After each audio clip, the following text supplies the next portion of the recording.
Okay, There we go. it begins. Okay. Hi, Linda. Hey, Alex.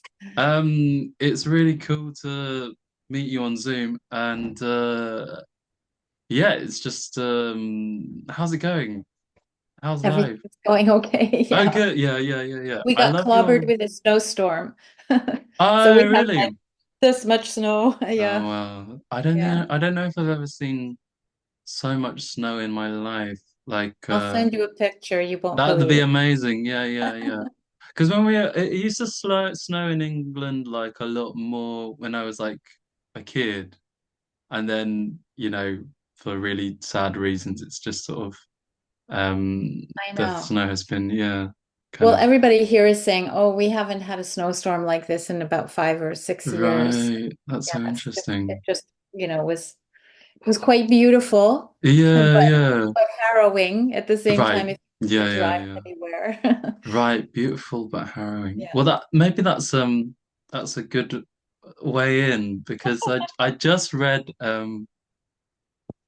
I was just reading that article, My Garden is Not Pristine, and it's I Hmm. think because it's an interview first, and then there's that Yeah. lovely postlude at the end, um, and you talk a bit about um, your garden has like there's creepy crawlies, there's horrors, there's dark places as well, and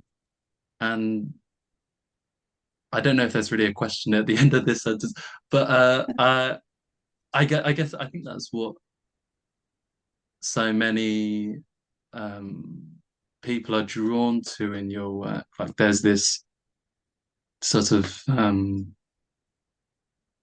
I mean, like I was listening also to Dark Flower and Thoughts. What's it? Sorry, what's it called? It's the piano piece with the voice Thoughts and is it Thoughts Thought and and desire. Thought and Yeah. Desire? Yeah. Um, and it just struck me. Like two words really came to mind, like contradiction and paradox. Because like harmonically, I was listening to the piano piece, and there's it's an amazing chord.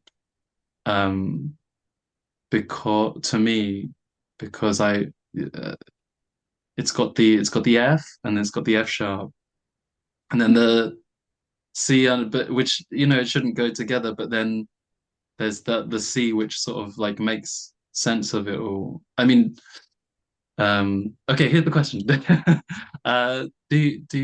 Is that something you think about at all? Do you think about those things when you write, or have I just completely misunderstood your work? No, I do think about those things. I mean, first of all, if you talk about pitches that go together or don't go Mm, together, mm, it's kind of how I feel about the garden. All mm, flowers go together. mm, Like mm, they just all do.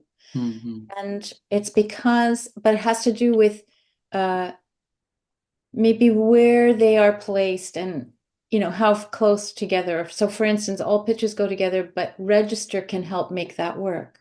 mm, So to me, it's not about, I don't um, plan my harmonic language, but I'm always looking for like adding or removing something that then makes me think, oh, what? mm. So it just like a bit of like, I don't think I understand this one.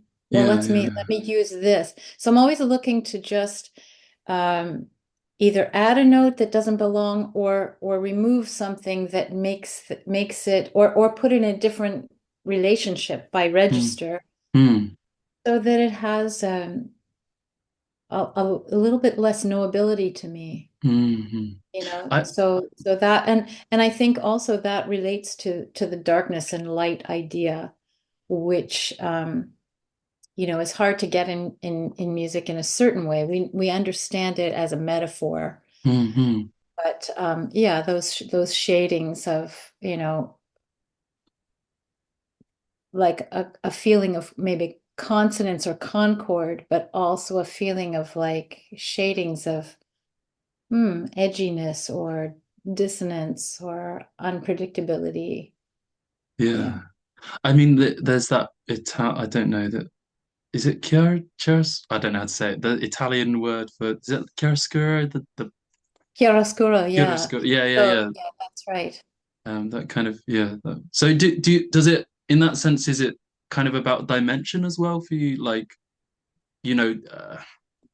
Well, of course, psychoacoustic. Yeah. it's all of it's all about Mm, dimensions. mm, mm, mm, mm, But what does dimension mean? Well, for me, it kind of means uh, what's in the foreground of this, and what's mm, in the background, and how can I add layers of thought? So sometimes it might mean something is going on that's a layer that might not even be all that evident, but it yeah. still gives rise. If you, I learned this from my small amount of study of painting, which is, Yeah. if you look at those Morandi still lifes, there's a lot of layer of paint there. And Oh, my right. friend Yeah. Nancy Kembry, who is a painter, she paints still lifes here in Toronto, and she's an amazing painter. And she does, when I have a couple of her paintings, and I can even see that there's behind this layer, there's a layer, like she had Right. multiple layers that give rise to this very resonant dark color that she's got. Yeah. Yeah. Yeah. I would never, and unless she hadn't told me, I might not have realized how many layers and what kinds of colors are behind this seemingly black color. Yeah. Yeah. There's, greens and yellows behind it. Mm, mm, There's things that we can do in our music that, aren't so maybe prominent, but still give a sheen, mm. hopefully, to what we're Yeah. doing. Yeah. Yeah. I mean that's like craft, isn't it? Like because I think composing in the format that we do, which is like where let's say like Western notation, it does lend itself quite readily to layer. Or I suppose anytime you work with an ensemble, there is that like layer comes up immediately, but Hmm. it's such a difficult thing to be able to direct it all in the right direction, right? Like so, Absolutely. yeah. That's our trial and tribulation right Mm, there. mm, mm, mm, I mean, in this piece that I wrote for you, the mm. the vibraphone and piano part took me so long to get to what that is. Right, yeah, Very difficult, even though it's kind of this constant, in a way, background to the singers. It was hard to get it how I yeah. wanted it to be. I mean, there's a lot of rewrite and removal. I Mm, removed a lot of material until I could find what I felt it could do. right. So that And was like, backgrounds can be as much work as the foreground. for And maybe sure, it's not even background, but I think of it as, but I don't know. People yeah. can tell me whether it sounds like background or not. Yeah, I suppose that's the thing, isn't it? Like to someone hearing it for the first time, it's um well, I suppose the words for background and foreground are it's so in the ball court of like the audience member and the listener, but to us Yeah. we're kind of like in the trenches, we're in the marsh, we're like in the details, and it's all as important as the rest of it, right? Like, It totally is. mm, And mm, and listening is such a personal thing, and everybody has their own way in and their own way of hearing things, which mm. is what's so exciting about it. But Yeah, we kind of borrowed background and foreground. Again, that's from painting. It's very yeah, obvious mm, what it is in a painting. Um, and here, maybe everything's in a kind of middle ground, yeah, so that's what it's about. yeah, yeah, yeah. Well, yeah, three things came into my mind at once of just hearing you talk. I mean, like this. I don't know if we're able to try and have three conversations at once, but the what you just said reminds me that yeah, it does seem like you're playing with this liminality, and and it's not like to me it's not like you're deciding. There are some composers who can be so imposing, like Mahler or someone could be so imposing. Like this is the, or even like I suppose that heritage maybe continues through people like Schoenberg and marking Hauptstimme and Nebenstimme and stuff like that. But to me, it's doesn't seem that you're being so didactic about perceptual. It seems more like you're allowing people who are stepping into your work the opportunity to make their own kind of sense of layer and their own sense of dimension and their own sense of Yeah, distance. I'm not that bossy about wanting to control what you're hearing. Mm, I think also that's partly why I write slower music. I'm feel like I'm trying to create a state of being for us all. mm, So, or for the listener, I mean by us all. mm, So, mm, so you have time to hear something happen and to actually feel it around you, as opposed to other music, which I also admire, which is faster and busier and more intense, and it's kind of happening in front of you, and you're trying to kind of hold on, like riding a roller coaster, which is very exciting. And it's a different approach to what I'm thinking about, which is more or less creating an atmosphere to be in for a while. And I think there can be lots of slippage in there around what you listen for, or what you attach yourself to, or what you notice. And that's all fine with me. mm, mm. Slippage is such a great word. Um, yeah, it's I so like it good. too. Yeah, it's really good. Yeah, yeah. No, just I think I really like hearing you talk about the process and music and listening because it feels very um um behavior led in a way, or maybe maybe that's my anyway.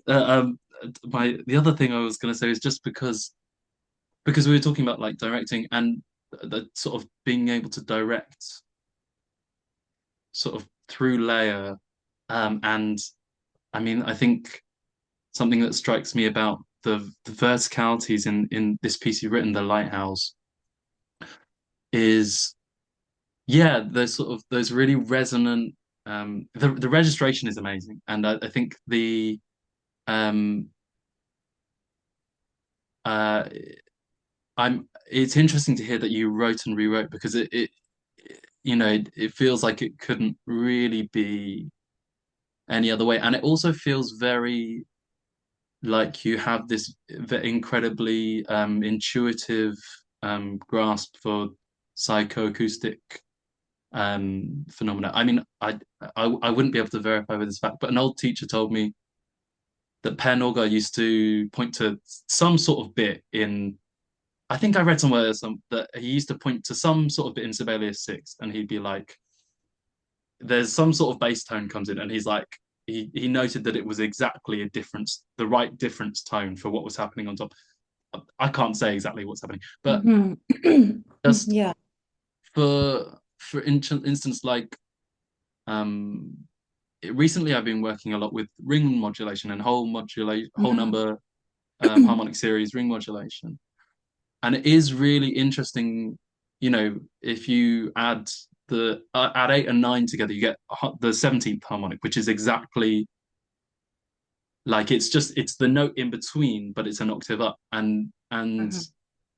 And to me, that sort of sonority seems to crop up in your score as well. Like that sort of, you might have a tone, and then there's either like the tone which supposedly clashes with another one underneath is it's voiced up high, and it seems to be in exactly the right acoustic space for it. Yeah,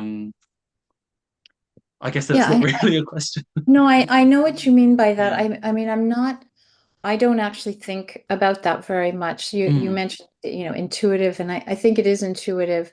I mm, mean, we're all all of us composers, we're all working with the harmonic series all the time, Mm, whether we mm, like mm, it or not.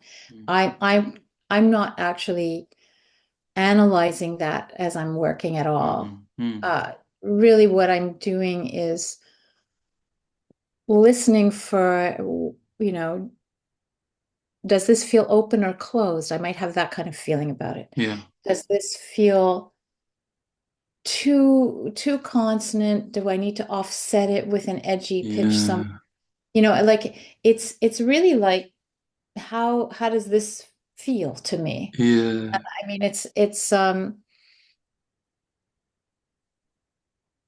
it's a process that I really, really enjoy, but it's quite mysterious. yeah, But yeah. but a lot of it is me asking myself, uh, is this working? Is there something that's not quite sitting right?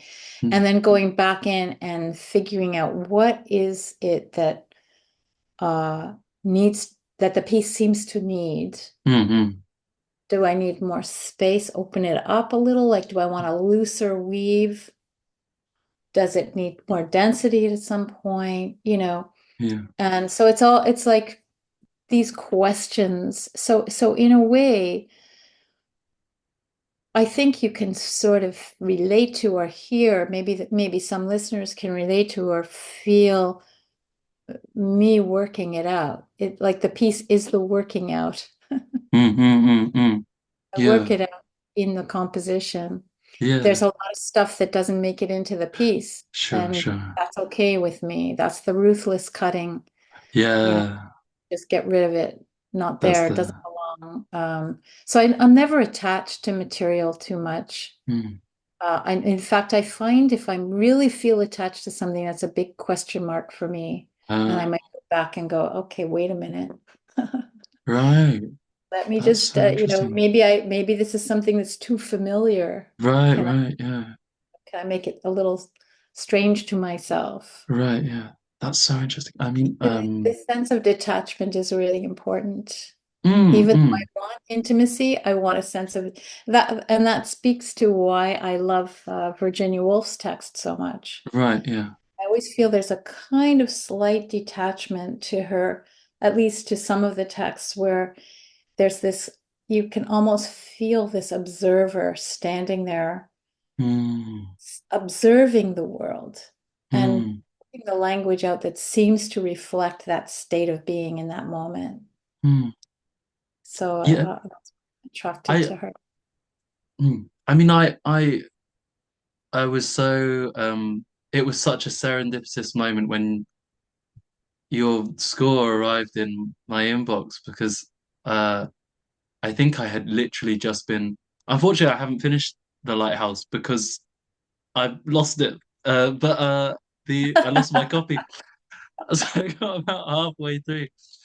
But but it was I think I'd literally just put down my I got about halfway through and I literally just put the book down and then picked up my phone and saw your email. I was like, that's so bizarre.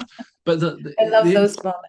yeah, it's great, isn't it? Yeah. And that's well, I suppose that maybe we work as composers, we work with that sort of illusion of everything aligning at times, right? Like the right Nice thing when just it doesn't. does. Yeah, it does. It's good, isn't it? Yeah. It's nice Um, when yeah. for sure.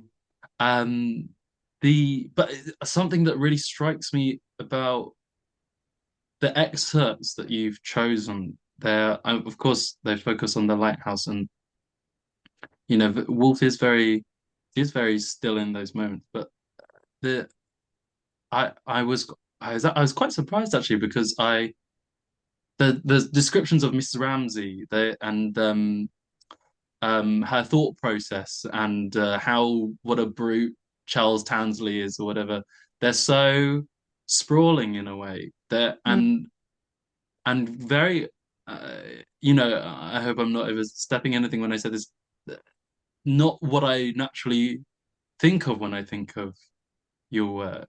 But maybe there's what am I trying to ask? I think what I'm trying to ask is why those excerpts and um why not say some of those inner monologues or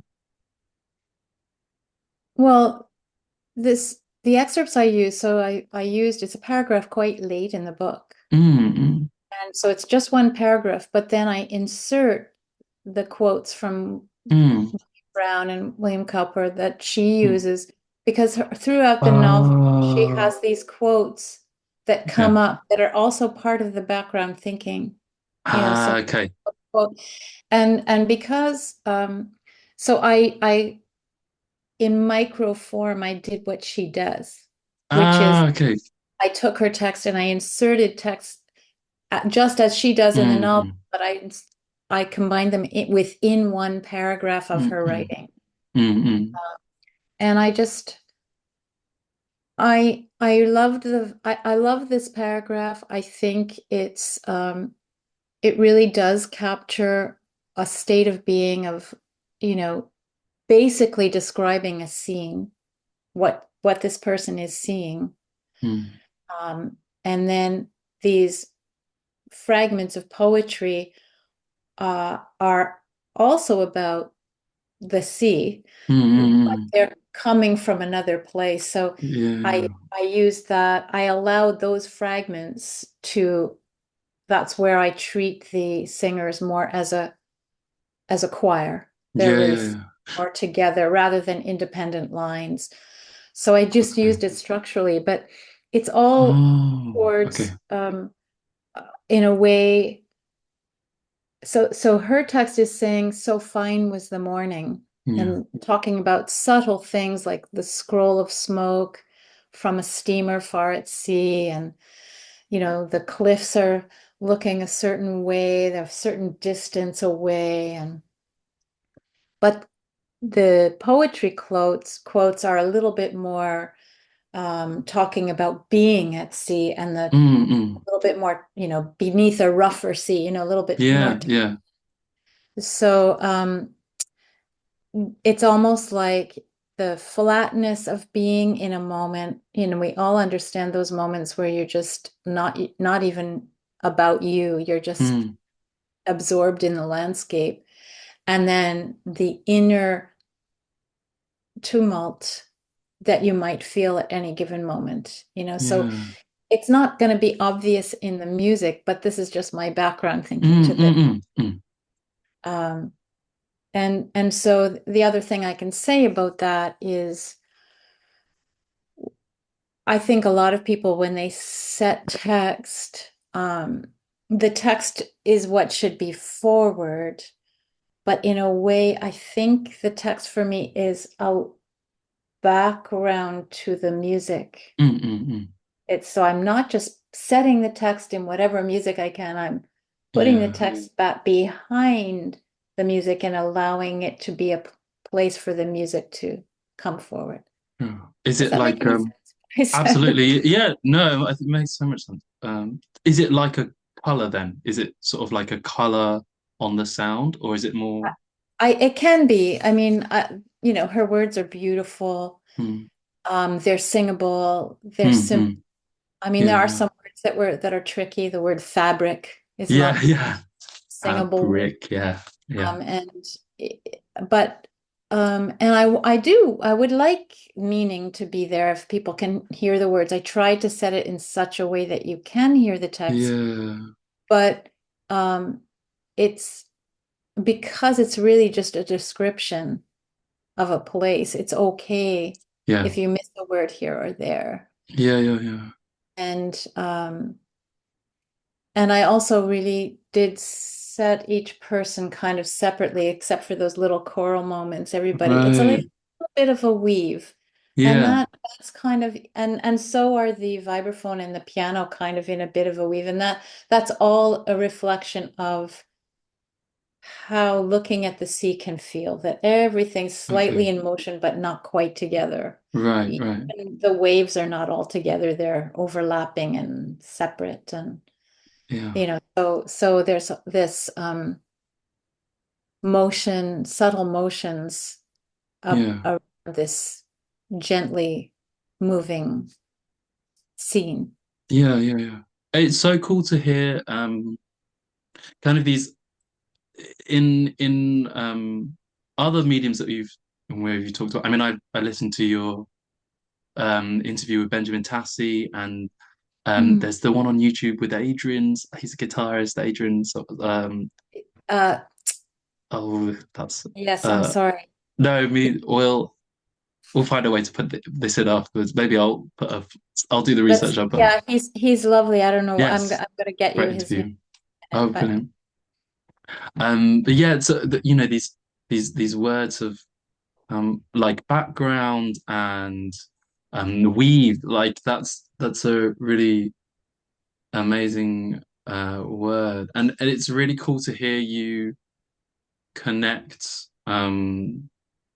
these ideas with Virginia Woolf's book and like these images of the sea and stuff. And it's I think it's interesting to hear like um I guess artists feel themselves reflected in their environment um and we I suppose we had kind of have these filters um like what we project. It's like a two-way street, right? We project ideas out into the world, and through similar, almost kind of similar channels, we kind of receive them through the same way. Um, no question, just a his cool name is bit. So, Adrian Verdejo. thank you. That's perfect. Yeah, and it's great. It's great interview. Very nice Mm. voice. Mhm. The He's a yes, great I'm guitarist. right. Yeah, I'm sure. Yeah, I'm interested in the rewrites. Like you mentioned, you spent a lot of time getting so you were talking about uh asking the you know is this open, is it, how does this feel, is it open, is this closed, does it need to be denser, does it need more weave like glue, and I'm just interested specifically, do you remember what wasn't working previously and when and Mm. what changed, what got you to that point which made you go, ah, yeah, that's it. I think it had to do with like I was very drawn to vibraphone and piano Mm, because of their potential cousinness, attack and decay, right? So mm, mm, they both have that purity. And I've written a lot for vibraphone. My husband's a percussionist, so mm, I mm, mm, a number of pieces, and I love the color of the vibraphone. So I think what was happening was I had to not move too quickly harmonically. I mean, in recent pieces, I've had more harmonic motion over a mm, shorter time, mm, but mm. this needed to be still harmonically. It needed to take longer. And I had way too many notes in the beginning. Yeah, I had a much thicker texture at yeah. first. Ah. And it needed it was I felt I think what I started to feel was I felt claustrophobic. Mm, I mm, felt like mm. I needed breathing space. Yeah, So I yeah. kind of, had to go like this and expand Yeah, the yeah, week yeah, a little bit and give it a little bit more yeah. time Yeah. and not rush the harmony. Yeah. So that was something. I mean, this is why I work at the piano and I work on large sheets of paper and I Mm, don't put it onto computer till the very end because I don't want to mm. fix it too Yeah. early, Yeah, yeah, you yeah, know. yeah. So I always feel like I'm kind of moving things around like this Mm, and mm. like it's kind of that Ikebana approach, put the branch Right. this one in. Oh, now Yeah, if I yeah, want to yeah. have this, I have to move this over here, you Yeah, know. yeah, yeah, yeah, So yeah, yeah. I like to keep things afloat for a long time before I make firm decisions. And so I'm Yeah. kind of it's a messy state to be in. It's Mm, mm, not even comfortable really, but mm. it keeps me more in the state of play Yeah, yeah, longer. yeah, yeah, yeah, yeah, yeah. So I've gotten used to um living in it, in the mm, chaos of not knowing, mm. for a longer period before something starts to and then I start to find what is the rhythmic life and the notation really need Right. to be. Mm. So I struggle Yeah. with that. I'm fascinated by notation. It's not that I'm great at it, but I'm fascinated by finding the right notational language for Yeah, the yeah, thing yeah. to do.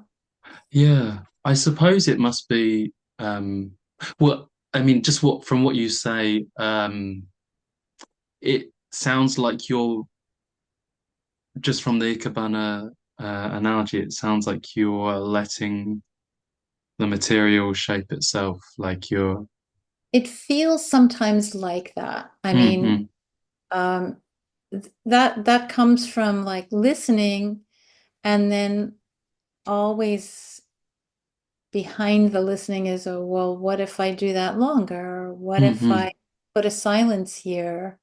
mm. Those kinds of questions, the what if questions, so that I'm always Yeah, in a state of like play and experimentation, really. yeah. I like that. I like trying things Mm. and I seeing what. remember, sorry. It's okay. Um, thanks. Um, I remember Paul, do you know, I mean, Paul Newland teaches at Guildhall. He's a composer who also studied with Joe Kondo. Oh, Um, okay. Yeah. and I think he said, Yeah, I I think I remember knew him, he did. I knew hmm, that. I think I remember him talking about Joe Kondo and someone asking him like how he composed and him saying something like, well, like I write something and then like I listen to it and then like I write some more and then and then I listen to it, which is yeah, About it's right. really That's yeah. about right. If you have the patience for it. I mean, Mm, there are different kinds of composers. There are some composers that I admire very much who really need to have their concept and their plan mm, clear. mm, Then they more or less are accomplishing it through the rules that the piece is asking for. mm. And that really works for them. It just has hardly ever worked for me to work that way. And Sure. I think that's true of Joe as well. Yeah. I mean, I think, the that sort of approach is, I mean, I would absolutely count myself as one of those composers. Like I need to like have it all planned out. But then I always get that is the horrible stress and anxiety of being like, oh, that doesn't sound that good, or that's awful. I need to like change it somewhere. I need to like it needs to Mm. Well, um we always want in that situation that the plan and the concept and the design specifications are serving the sound that you're trying to get. mm, Yeah. yeah, So that absolutely. the two kind of work together. And usually you'll find it and you'll get it Yeah, right. yeah, for sure. I mean, like just hearing you talk about um because you mentioned working with kind of longer scales and longer rhythmic Mm. temporal scales. And I can imagine that when you are working with that sort of scale, it is very hard to pin down the rhythmic life of the piece. As you were talking about, it's much easier to see things on a in a Mhm. smaller scale. Um, Well, in the larger scale, you just know you're in this vaster. So by larger, I mean like a 1 hour piece. mm, So first of all, you have permission to take longer with things because you mm. have this time. And then you have to kind of go through it enough times that you have an instinct for what needs to happen, you know, in at a certain point. Like so I might arrive at a point where, okay, here's some here's some material here. Oh, this needs to go on for pages. Yeah. Mm. I need something where we sink in, Yeah, for a yeah, bit longer. yeah, But it's all still intuitive. So yeah. so it's it's not predictable what's going to happen in Sure. that piece. And when I'm talking about something changes or whatever, it's not a wild change really, Mm, mm, mm. but within the nature of the piece. Yeah. Yeah, yeah. Linda, I'd love to. I'll just maybe I'll send you another Sure. link real quick, just because I can see we're running out of Oh time. But yeah, I've time. more questions to ask because this is Okay. very fascinating. Thank you so much.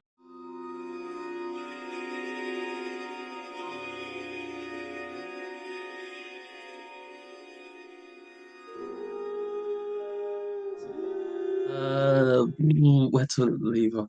Can you just remind me really quickly what was the last thing we were talking about? Can Oh my we goodness, remember? are you kidding me?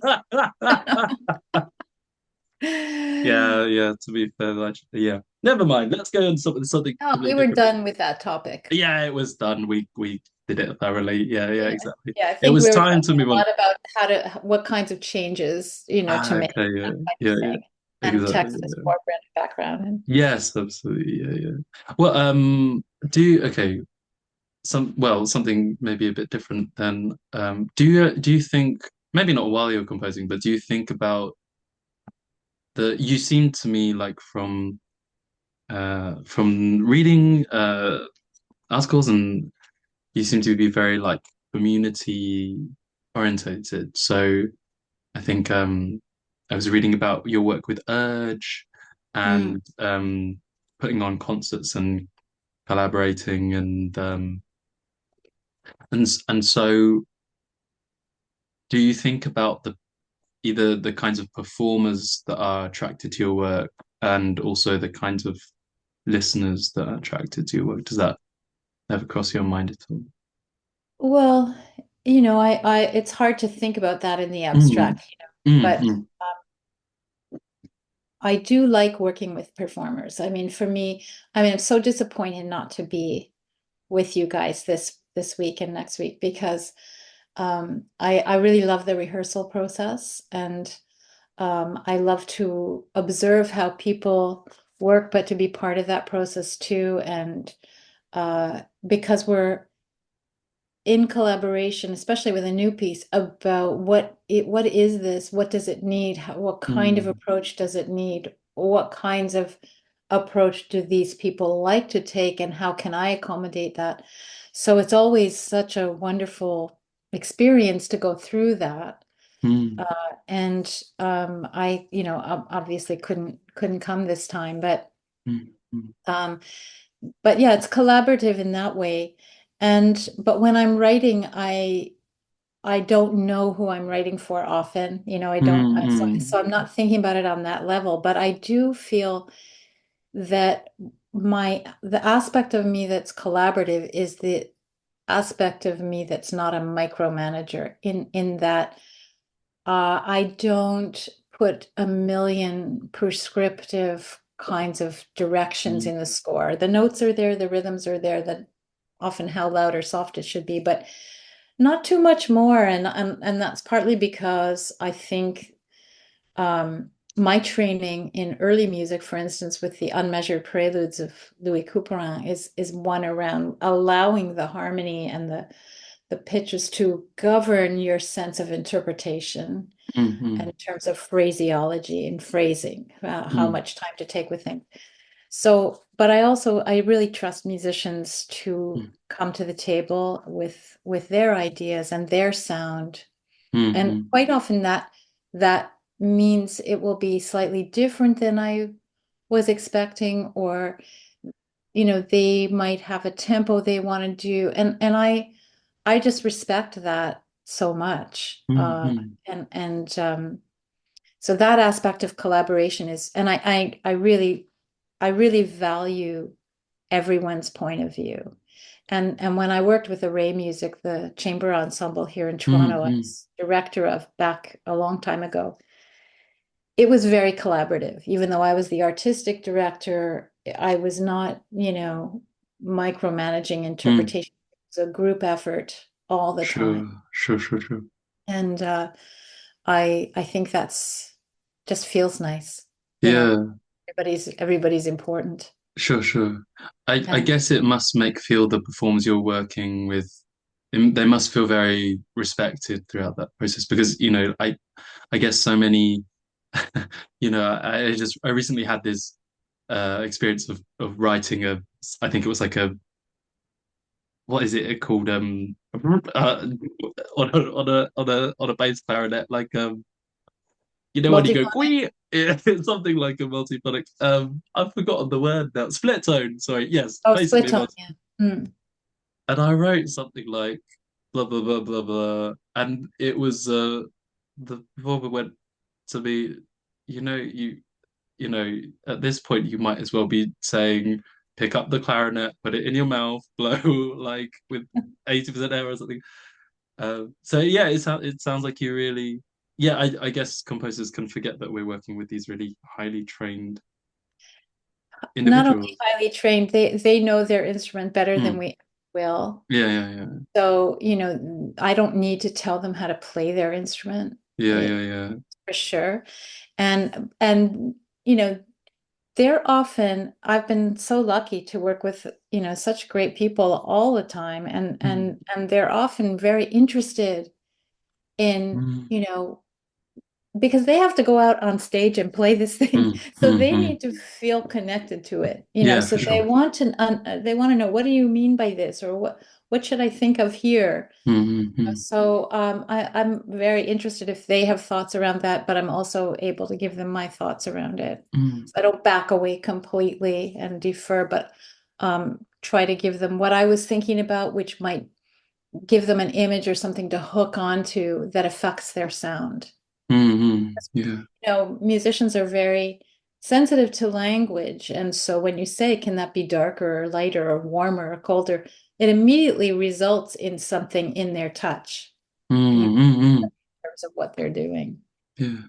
I'm really interested in the history of how this because a really important part of a composer's practice is how you communicate with a performer, right? Like how you communicate and how you collaborate.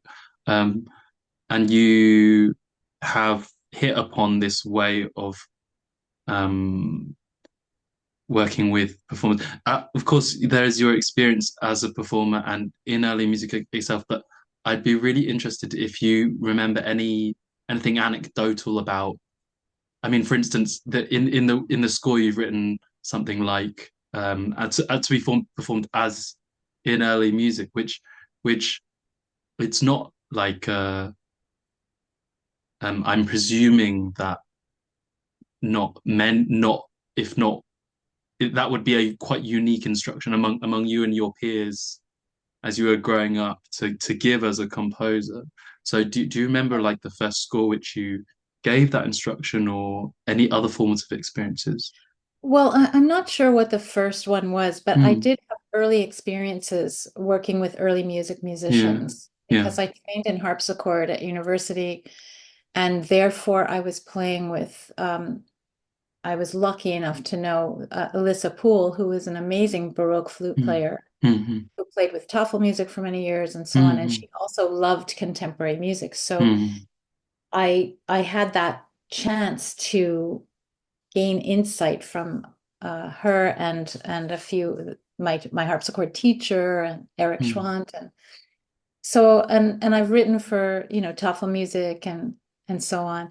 I mm, mean, one of the things that strikes me is that as a memory is in 2000 I was asked to write a piece for string orchestra, and there were 10 composers on the program, and each of us were assigned a different century. mm. It was like Oh, a meal concert. So yeah, yeah, yeah. I was given the 14th century, and Okay, I was yeah. already fascinated by the Ars Subtilitas people of Mm, France, the composers mm, of France, and had studied a bit of that music and the kinds of intricate weavings that they did. mm, And I think because I was involved in that early music sound, mm, that score, I believe I did ask for, to be approached as early music because it needed less, like the complex rhythmic figures and the complex harmonies. If you put too much vibrato in there, you kind of lose it. Yeah, yeah, yeah, for So sure. it was a stylistic thing, but also a sound thing. Yeah. Is So that for the me, it piece? has to do with like if I'm writing complex harmony and there's a lot of vibrato going on, that harmony gets lost a little bit, the clarity of the harmony. So, Yeah, but also early music has this transparent quality to it. It's a bit lighter and thinner. yeah, And I think I've always been attracted to that because I grew up listening to a lot of early music yeah, yeah, of various kinds. And yeah. I mean, yeah, as you say that, yeah, it becomes a mess otherwise without if you add vibrato to it, uh, and I think that's something that's quite striking to me about Dark Flower is the you're working with strings, and then there are these really because they're playing with no vibrato, it makes this really incredibly like glassy timbre, Mhm. but there's an amazing complexity to the verticality, like the I couldn't tell you what's happening in the overtone spectrum or whatever, but there's something amazing happen like this. There's that amazing alchemy that happens when something there's a sort of an amazing movement above the sounds, Mm. um, but you can't get that get that complexity or that vagueness or that wash without something so crystal clear and the crystal clarity coming from that early music Yeah. string sounds, And which it's just it's a simplicity too. I mean, mm, the vibrato was kind of came out of the need for greater projection in the larger concert halls. mm, And yeah, because I'm not that interested in projection, sure, yeah, sure, and at the same time, I don't forbid people to use vibrato. Like sometimes it's just part of their sound. mm, Remember, I worked with one orchestra and I had this new orchestra piece and I met with the conductor and I brought up the idea of non-vibrato. And he said, "Oh, we don't do that." And I went, "Okay, mm, mm. that's not your sound." Yeah, yeah, So yeah, in rehearsal, where there was one passage that I just thought would really benefit from it, I said, "But here, what about here? Can we try it? Can we apply that sound just to these 5 bars?" mm, Yes, we can. You know, yeah, so they understood it as a color, use in that moment, but it wasn't their overall sound. And I didn't need to ask that of them. I yeah, didn't need to make them be who they are sure, not. sure, sure, sure, And, sure. and so, I can live with it and the music can live with it. And I think of it then, as a light shimmer. Mm, And if I ask for that kind of approach, it's usually perfect. sure, sure, sure, sure. I So mean, it's not there's like I forbid it. mm, Singers, they have a little vibrato here and there, like it's part of their sound, and that's okay. It's not like non-vibrato ever, yeah, no. yeah, yeah. You're I, not Sir Roger I'm not Norrington. political about it. Yeah, yeah, yeah, yeah, yeah, yeah. Just that I don't feel we're, working hard at creating such big energy Mm. to add that power to it. Yeah, I mean, it is really interesting to take note of. I suppose that it's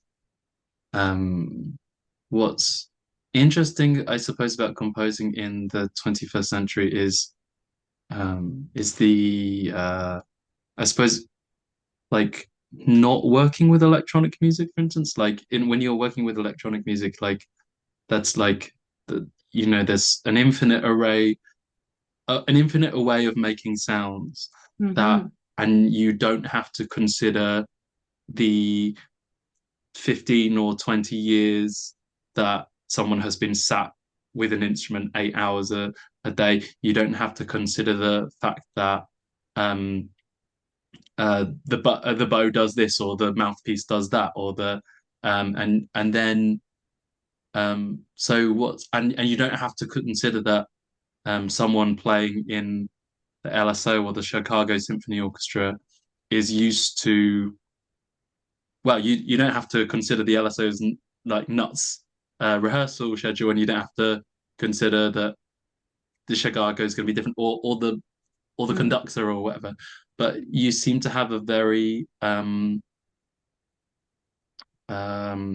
graceful way of accepting who and what you're working with. You know, I'm sure there are composers who would try and bend an orchestra to their will, but I suppose the vibrato thing is quite interesting when you think of a full symphony orchestra. Isn't it? Like I remember having having a piece workshop, and I'd written something like um espressivo, and I'd written either poco or non-viv on top, Mm, and it's the cellist leader where it said to me, you know, uh, well, you've written poco viv, but you've also written espressivo. So which is it? Which is it's such an interesting question because it brings up yeah. the fact that of this really ingrained um, thing. And anyway, next question. The I'd really like to press you a little bit more on backgrounds.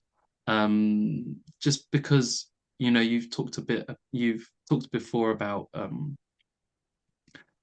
Jules Olitsky and Turner and paintings like that, and finding the backgrounds really really fascinating. Um, and I also reading this that my garden is not pristine article. It um it I read the passage about you sort of uh composing pieces and then playing them, and your friends and family not really taking any notice or something or like that. And I thought, oh, that makes sense. You know, this sort of kind of aligns, and then there's this interest in remove and distance and making things um not familiar. Uh, is there a question here? Let's see. Yeah, well, could you talk a little bit more about whether your interest in backgrounds or remove or distance, do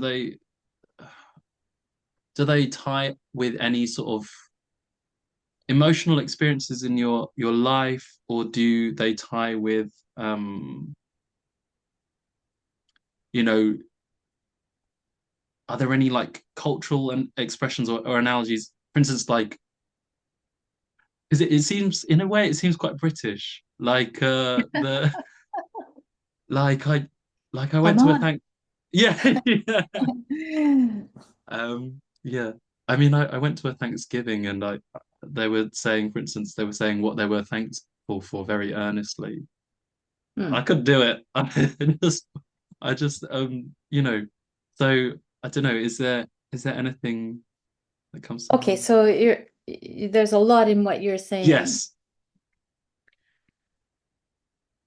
I mean, I think I've always loved like the to be feeling like I'm very up close with something. So if I'm on the beach, I'm like looking at shells, Mm, and if I'm in the garden, I'm really like in the weeds, and I'm really aware of everything. And so this the sense that backgrounds, they going back to painting again, that how do you make a background? Well, you're using a brush and you've got a color and then you add another color and then might add another and you're meanwhile there's brush strokes and there's detail. There's a layer of fine detail, which is just something I uh would like to get a feel for in music. So if of course if it's an orchestra you have more instruments and you can really enjoy this sense of what's in front, what's in the middle, what's in the back, and those things can shift and change all the time.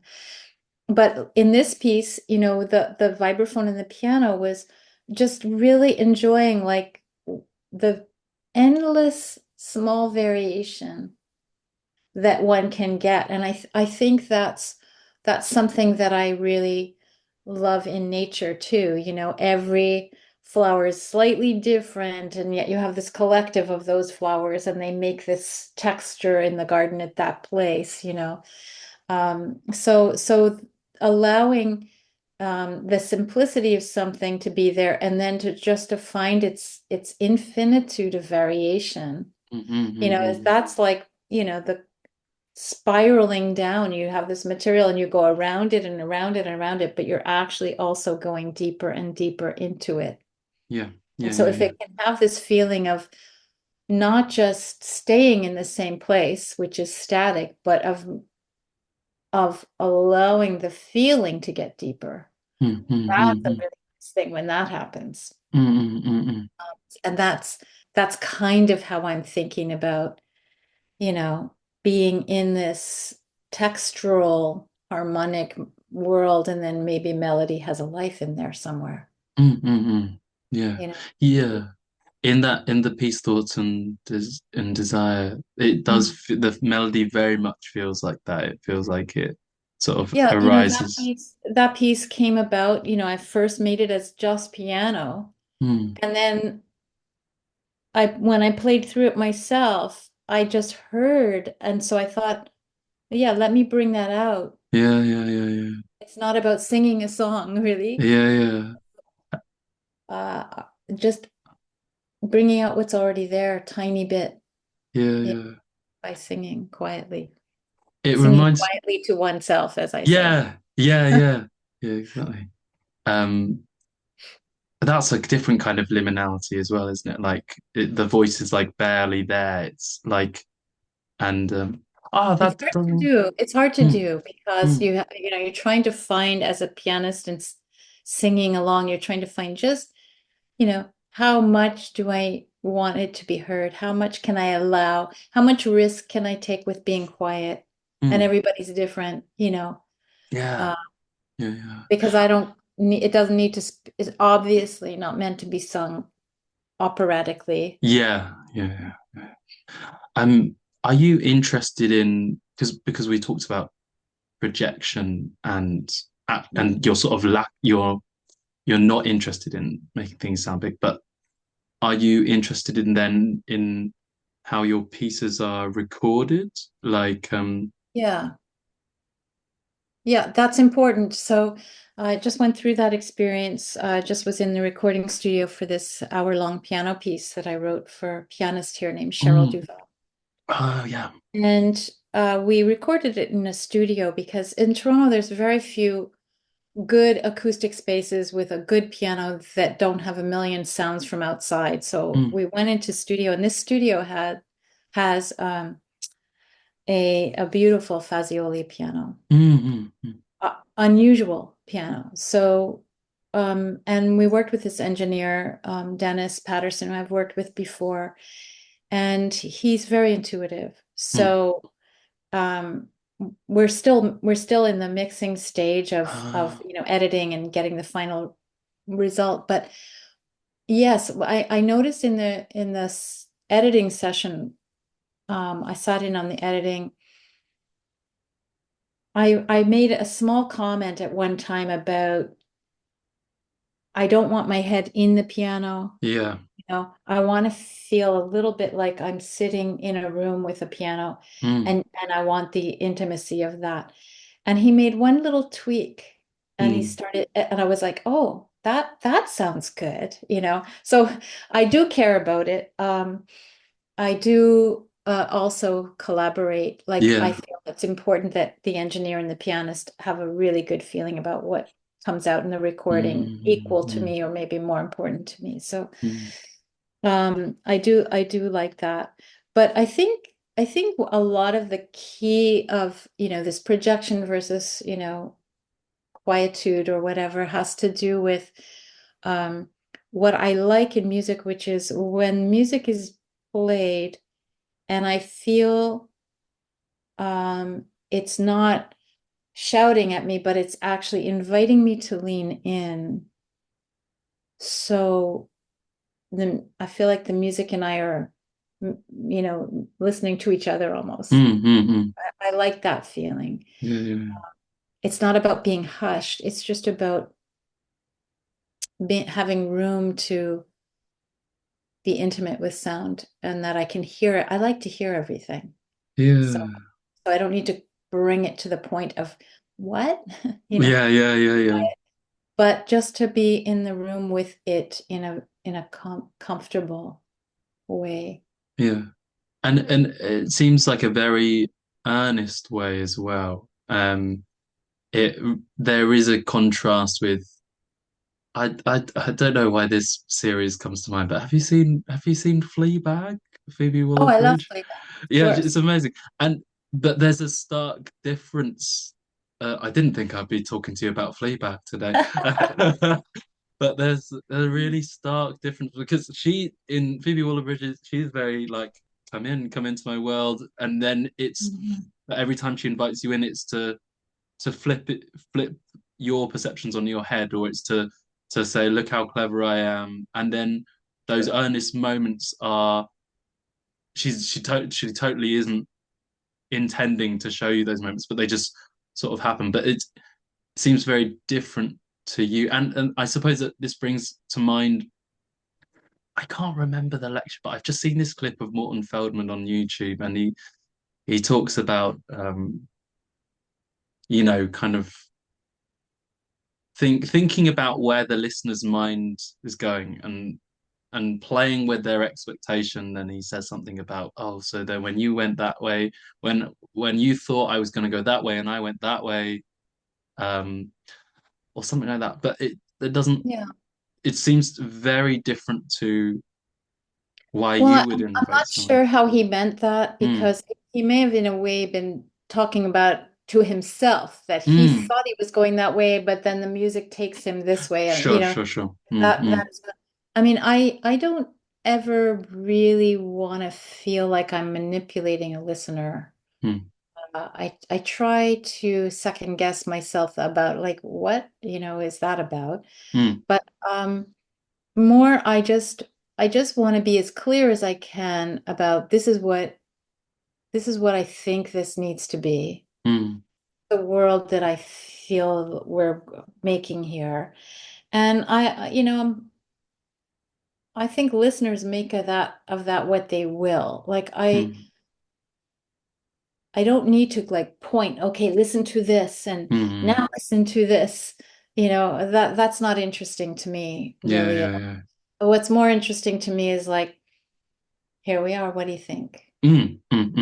Where do you go with this? And listeners are, you know, very astute and they often have amazing comments to me about what they notice, Mm, things I mm, hadn't even thought of half the time. mm, The listening experience is can be extremely deep for all of us. Um, it's okay with me if it's not deep. Like maybe some people like to just put my music on in the background while they do their work, That's okay. If it puts them in a space where they can concentrate, I'm okay with that.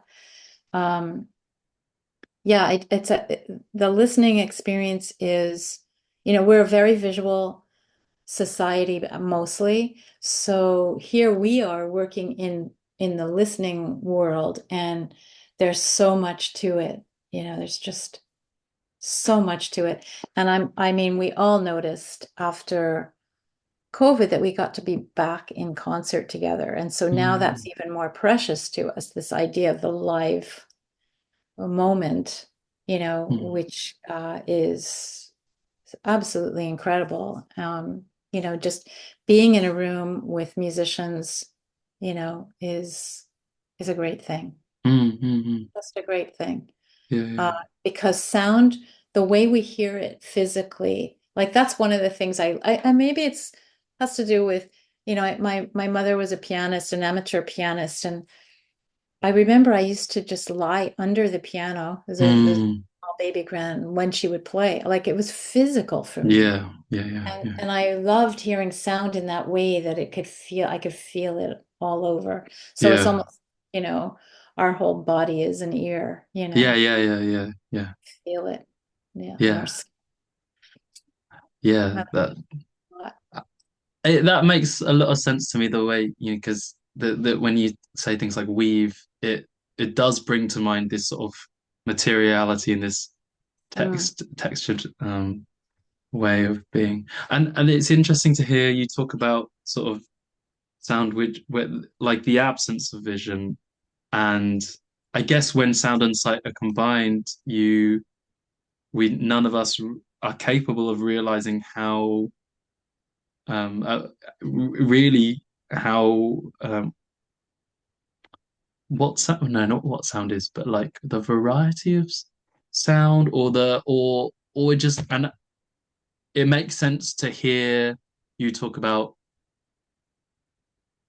your work sort of facilitating a deeper relationship with some sort of sonic objects, or but I guess I'm interested also in this this you brought up the image of the circle, and you talk about, I've read and heard you talk about gagaku, and the those differing lengths of circles.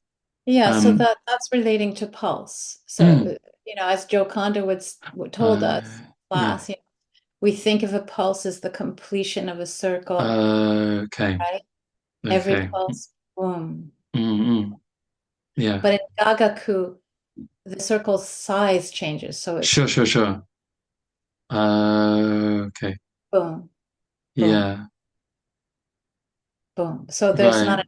not a regular heartbeat. It's actually a changing heartbeat. And when you start to feel that the heartbeat could change like that, it Yeah, opens yeah. up the overall rhythmicality of, say, metric of meters. Mm, A 3/4 to a 5/4 to a 2/4 to a 6/4, mm. so that you have this changing larger pulse, larger Yeah. ictus, and that really meant a lot to me when I heard that, Yeah. because meter seemed like a little bit of a putting myself in jail. Mm.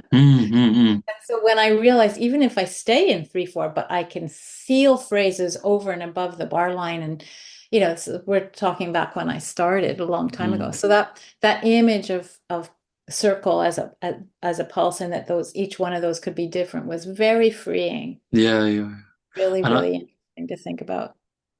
and I think it makes a lot of sense the way you talk about typesetting a piece only at the last second, because in term when you're working with that sort of that enlarging and dwindling pulse, and I mean, like when you typeset, you have to, the first thing you have to decide is how long is this bar gonna be, and I can't that's decide that it too. kills it, doesn't it?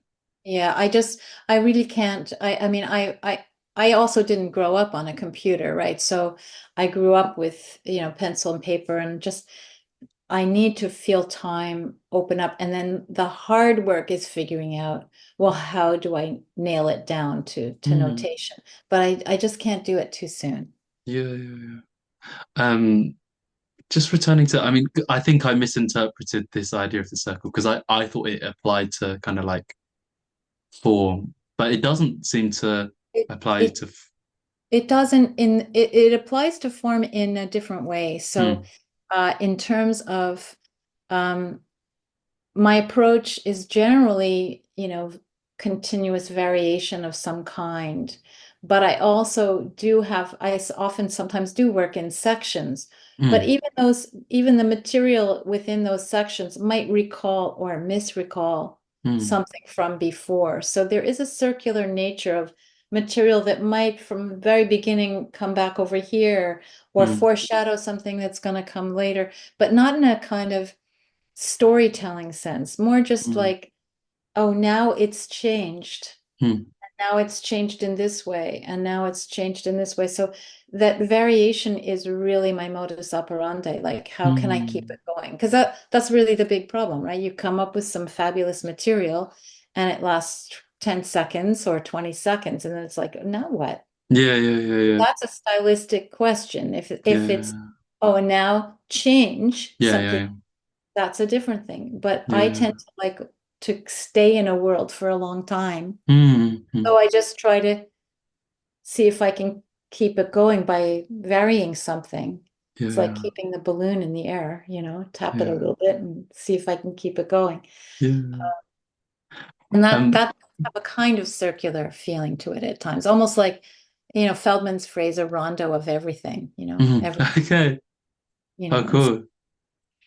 Oh, that's yeah, nice. I didn't know yeah, that phrase. it's Yeah. helpful. Yeah, yeah.